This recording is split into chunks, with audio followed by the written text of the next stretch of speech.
Time now for a check of the top business news stories. I'm joined by Kate Moody. Hi there, Kate. Hi, Tom. Now, I expect you, like the rest of us, were listening to what the President said this evening. Just let's have a look at some of the economic repercussions of what President Emmanuel Macron announced, that curfew in particular. Well, it's going to be a huge blow to the hospitality industry. Restaurants and cafes are among those that have lost the most during the lockdown in the first half of this year. They will be receiving more financial support from the government, including an extension of the state-backed furlough program, which will cover the entirety of workers' salaries in that sector, along with more access to state-backed loans. They've also been offered direct grants up to about €10,000 per week to help them pay their bills.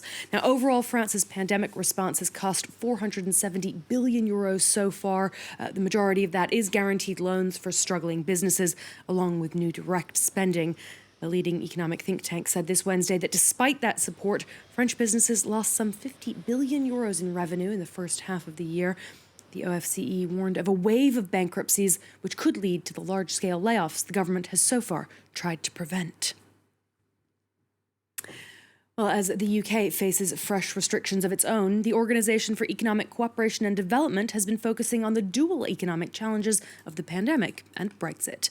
With GDP forecast to shrink over 10% this year, the OECD's latest report says the scars for UK businesses and the broader economy could last for years. Fraser Jackson reports.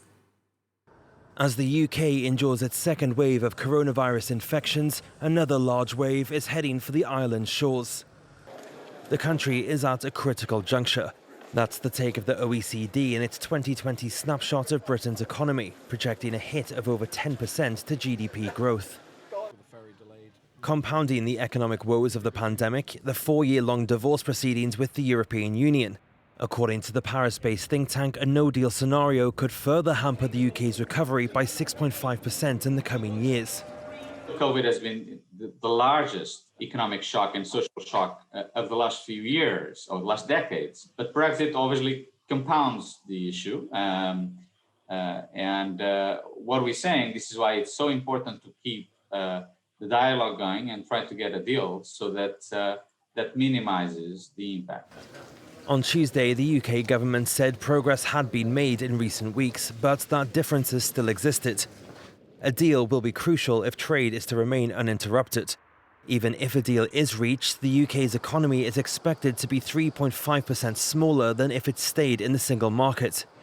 The OECD report says that Britain's car, food and textile industries could be hardest hit by no deal, projecting a fall in exports of 30%.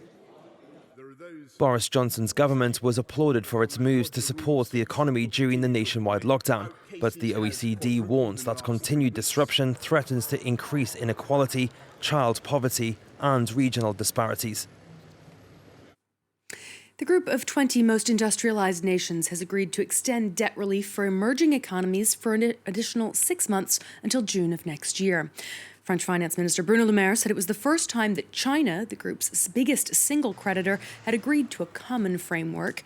73 of the world's poorest countries are eligible to have their debt payments frozen, provided they use those funds to combat the pandemic. Since an initial agreement in May, the group said it had only received about 46 applications for debt relief so far. On Wednesday, the IMF said more than half of low-income countries are at high risk or already in debt distress. And the World Bank president joined calls for creditors to go further.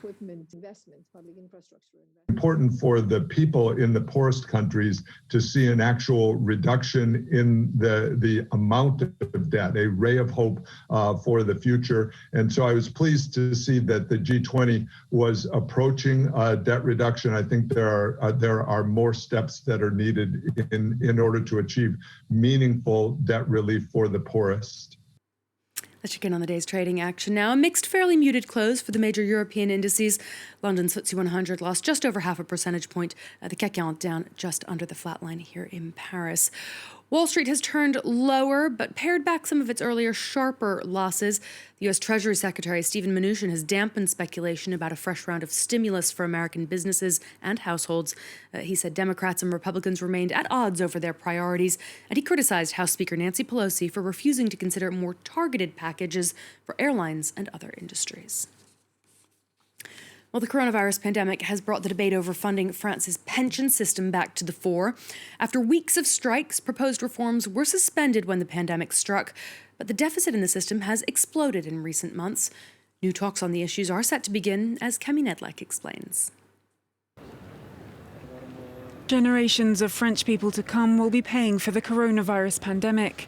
The shortfall in pension funding has skyrocketed in recent months after a national lockdown brought the economy to a standstill.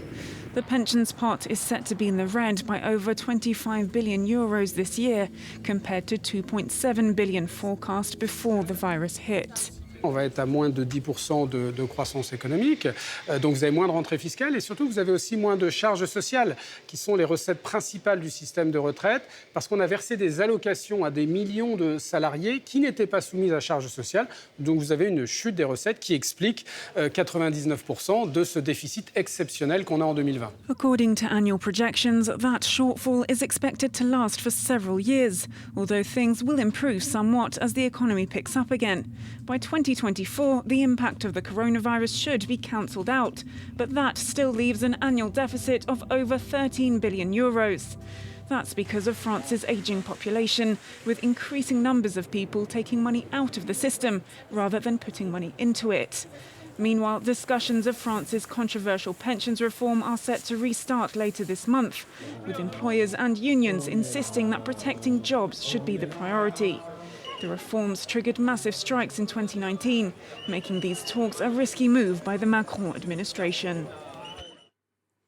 Carbon emissions across the globe dropped by an unprecedented 8.8% in the first half of the year as countries went into lockdown. A study published in Nature Communications was based on data from over 400 cities. The near total halt in travel and trade for several months meant that CO2 emissions from transport, power, and aviation sectors plummeted by the biggest margin in modern history. Researchers said that emissions had rebounded to near usual levels by July.